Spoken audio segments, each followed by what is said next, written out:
নমস্কাৰ বন্ধুসকল, প্ৰজ্ঞান ইউনিভাৰ্ছ চেনেলত আপোনালোকক সকলোকে মই স্বাগতম জনাইছো। আজি আমি লৈ আহিছো এপ্ৰিল মাহত আজি আপোনাৰ কিছু ৰাশিৰ পৰিৱৰ্তন হ'বলৈ গৈ আছে আৰু সেই পৰিৱৰ্তনে কিছু ৰাশিৰ শুভ পৰিৱৰ্তন লৈ আহিছে।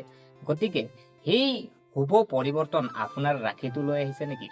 গতিকে পলম নকৰি আহক আমি ভিডিঅ'ৰ মাজলৈ সোমাই যাওঁ। প্ৰিয় দৰ্শক, আজি আমি গ্ৰহসমূহৰ সেনাপতি যদি চোৱা হয়, আজি আপোনাৰ বৈদিক জ্যোতিষৰ মতে গ্ৰহ পৰিভ্ৰমণৰ বিশেষ তাৎপৰ্য আছে আৰু 2025 চনৰ এপ্ৰিল মাহত বিশেষ হ'ব, কাৰণ এই সময়ছোৱাত সূৰ্য আৰু মংগল গ্ৰহ দুটা প্ৰধান গ্ৰহৰ ৰাশিৰ সলনি হ'ব। সূৰ্যক আত্মশক্তি আৰু আত্মবিশ্বাসৰ প্ৰতীক হিচাপে গণ্য কৰা হয়, আনহাতে মংগল গ্ৰহই সূৰ্যৰ শক্তি আৰু সাহস প্ৰতিনিধিত্ব কৰে। কিছুমান ৰাশিৰ জাতক জাতিকাই এই দুটা গ্ৰহৰ গোচৰৰ দ্বাৰা বিশেষ সুবিধা লাভ কৰিব।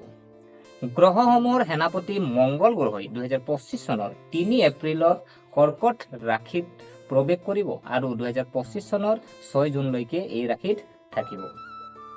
প্ৰিয় দৰ্শক, আজি যদি চাওঁ 2025 চনৰ 14 এপ্ৰিলত সূৰ্য মীন ৰাশিৰ পৰা ওলাই আহি মেঘ ৰাশিত প্ৰৱেশ কৰিব। এই গোচৰৰ লগে লগে খৰ মাহ অন্ত পৰিব আৰু শুভ কাম আৰম্ভ হ'ব। সূৰ্য আৰু মংগলৰ ৰাশিৰ একেলগে পৰিৱৰ্তন হোৱাৰ বাবে কিছুমান ৰাশিৰ বিশেষ উপকাৰ পোৱাৰ সম্ভাৱনা থাকে। সেই ৰাশিবোৰ কোনবোৰ আমি জানো আহকচোন। প্ৰিয় দৰ্শক, ইয়াৰ পিছত আমি যদি চাওঁ, আজি সেই ৰাশিবোৰ হ'ল আপোনাৰ 1 নম্বৰ ৰাশি হ'ল আপোনাৰ মেঘ ৰাশি। মেঘ ৰাশিৰ যদি আমি চোৱা হয়, সেই সময় মেঘ ৰাশিৰ জাতক জাতিকাৰ বাবে অতি শুভ বুলি প্ৰমাণিত হ'ব পাৰে আৰু সূৰ্যই নিজৰ উচ্চ ৰাশিত প্ৰৱেশ কৰাৰ আৰু মংগল গ্ৰহই কৰ্কট ৰাশিলৈ পৰিৱৰ্তন হোৱাটোৱে আপোনাৰ আত্মবিশ্বাস আৰু সিদ্ধান্ত গ্ৰহণৰ ক্ষমতা শক্তিশালী কৰিব। যদি আপুনি কোনো গুৰুত্বপূৰ্ণ সিদ্ধান্তক লৈ বিভ্ৰান্ত হৈছিল, তেন্তে এতিয়া আপুনি স্পষ্টতা পাব আৰু আপুনি সহজেই লক্ষ্যত উপনীত হ'ব পাৰিব। আৰ্থিকভাৱে এইটো এটা ডাঙৰ সময় হ'ব। আৰ্থিক লাভৰ সম্ভাৱনা থাকিব আৰু দীৰ্ঘদিনীয়া আৰ্থিক সমস্যা সমাধান হ'ব। ব্যৱসায়ৰ লগত জড়িত জাতক জাতিকাসকলে ডাঙৰ চুক্তি পাব পাৰে, যাৰ ফলত লাভ বৃদ্ধি পাব। নিয়োজিত জাতক জাতিকাই পদোন্নতি পোৱাৰ সম্ভাৱনা আছে, আনহাতে নতুন ব্যৱসায় আৰম্ভ কৰিব বিচৰাসকলে এইটো এটা ভাল সময় হ'ব। সামাজিকভাৱেও আপোনাক প্ৰভাৱ বৃদ্ধি পাব, আপোনাৰ আত্মবিশ্বাস বাঢ়িব আৰু সমাজত সন্মান পাব। পাৰিবাৰিক জীৱন সুখদায়ক হ'ব আৰু ঘৰত ইতিবাচক পৰিৱেশৰ সৃষ্টি হ'ব। বিবাহৰ যোগ জাতক জাতিকাৰ বাবে ভাল খবৰ সম্ভাৱনা আছে।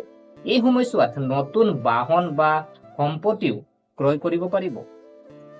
প্ৰিয় দৰ্শক, ইয়াৰ পিছত যদি আমি চাওঁ, আজি আপোনাৰ আৰু ভাল খবৰ লৈ আহিছে, শুভ পৰিৱৰ্তন লৈ আহিছে আপোনাৰ তুলা ৰাশিৰ বাবে। তো তুলা ৰাশিৰ আজি আপোনাৰ শুভ পৰিৱৰ্তন কেনেকৈ লৈ আহিছে বা কি লৈ আহিছে, আহক আমি বিতংভাৱে জানো। প্ৰিয় দৰ্শক, সূৰ্য আৰু মংগল গ্ৰহৰ এই গোচৰত তুলা ৰাশিৰ জাতক জাতিকাৰ বাবেও বিশেষভাৱে শুভ হ'ব। যিসকলে দীৰ্ঘদিন ধৰি নিজৰ কেৰিয়াৰত সফলতা লাভ কৰা নাছিল, তেওঁলোকৰ বাবে এইবাৰ কঢ়িয়াই আনিব নতুন সুযোগ। নিয়োজিত লোকে পদোন্নতি পাব পাৰে, আনহাতে ব্যৱসায়ীসকলে নতুন অংশীদাৰ আৰু বিনিয়োগকাৰী পোৱাৰ সম্ভাৱনা আছে। অৰ্থনৈতিক পৰিস্থিতিত শক্তিশালী হ'ব আৰু আয়ৰ নতুন উৎসৰ সৃষ্টি হ'ব পাৰে। ব্যক্তিগত জীৱনত ইতিবাচক পৰিৱৰ্তন দেখা যাব। বিবাহ যোগ থকা সকলেও ভাল অফাৰ পাব পাৰে, আনহাতে বিবাহিত জাতক জাতিকাৰ সম্পৰ্ক অধিক শক্তিশালী হ'ব। কোনো এটা বিষয়ত যদি স্বামী স্ত্ৰীৰ মাজত কিবা মত বিৰোধী আছিল, তেতিয়া সেইখিনি নোহোৱা হৈ যাব আৰু সম্পৰ্কত মধুৰতা বাঢ়িব। শিশুৰ ফালৰ পৰাও ভাল খবৰ পোৱাৰ সম্ভাৱনা আছে। এই সময়ত স্বাস্থ্যৰ দৃষ্টিকোণৰ পৰাও ভাল হ'ব আৰু দীৰ্ঘদিন ধৰি যিকোনো ৰোগত ভুগি থকা জাতক জাতিকাসকলে এই সময়ছোৱাত সকাহ পাব পাৰে। মানসিকভাৱে আপুনি অধিক শক্তিশালী অনুভৱ কৰিব আৰু আপোনাৰ আত্মবিশ্বাস বাঢ়িব। এই সময়ছোৱাত ধৰ্মীয় কাম কাজৰ প্ৰতি আগ্ৰহ বাঢ়িব আৰু আপুনি হয়তো তীৰ্থযাত্ৰাৰ পৰিকল্পনা কৰিব পাৰে। গতিকে প্ৰিয় দৰ্শক, আশা কৰোঁ আপোনালোকে ভিডিঅ'টো চাই ভাল পালে আৰু যদি এই ভিডিঅ'ই আপোনাক কিঞ্চিত মানুহ লাভান্বিত কৰিছে, তেনেহ'লে লাইক কৰিব, কমেণ্ট কৰিব আৰু শ্বেয়াৰ কৰিব। আৰু আমাৰ চেনেলটো যদি আপোনালোকে ছাবস্ক্ৰাইব কৰা নাই, এনে আপোনালোকে ইনফৰ্মেটিভ আজি ভিডিঅ' পাই থাকিবৰ কাৰণে আজি আমাৰ চেনেলটো ছাবস্ক্ৰাইব কৰি আমাক উৎসাহিত কৰিব বুলি আশা থাকিলে আৰু পুনৰ লগ পোৱাৰ প্ৰতিশ্ৰুতিৰে আজিলৈ বিদায় মাগিলোঁ।